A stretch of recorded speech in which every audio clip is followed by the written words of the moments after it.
আসসালামু আলাইকুম। কী অবস্থা সবার, কেমন আছেন? আই হোপ আমি ভালো আছি। প্রতিদিনের মতো আজকেও রান্নাবান্নার ভিডিও নিয়ে চলে আসলাম। তো আজকে আমি রুই মাছ ভুনা করব।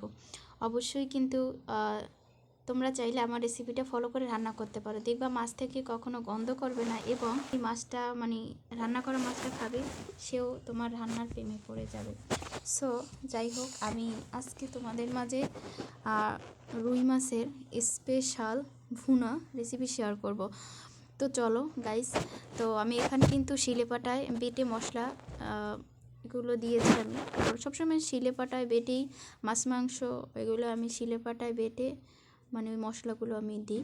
তো যাই হোক, আগেরকার মানুষও কিন্তু শিলেপাটার তরকারি খেয়েছে, তারা হচ্ছে তোমার মরিচ বলো সব কিছু কিন্তু বেটে খেয়েছিল তরকারি। তো যাই হোক, তাদের কিন্তু তরকারিগুলো অনেক অনেক মজা ছিল। তো আমিও কিন্তু ওরকমই রান্না করি। আবার আগেরকার মানুষ কিন্তু মাখিয়ে সব কিছু বসিয়ে দিত, কারণ তাদের কাছে সময় নেই। আমি মনে করি এরকমই ভালো লাগে। আমার যখন বেশি পরিমাণে মাছ গোছ হয় না, আমি তখনই এমনটাই করি।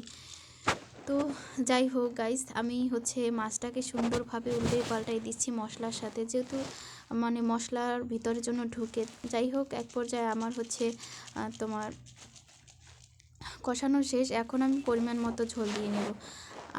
আচ্ছা, আমি একটা টিপস তোমাদের মাঝে শেয়ার করি, অবশ্যই চাইলে অবলম্বন করতে পারো। সেটা হচ্ছে কি জানো, তো তোমরা মাছ গোছ যেটাই রান্না করো, অনেক সময় দেখা যায় ভিতরে ভাঙলে লবণ ঢোকে না, তারপর কেমন গন্ধ গন্ধ হয়, বিশ্রী গন্ধ। যাই হোক, মাছেরও গন্ধ আছে, গোশেরও গন্ধ আছে।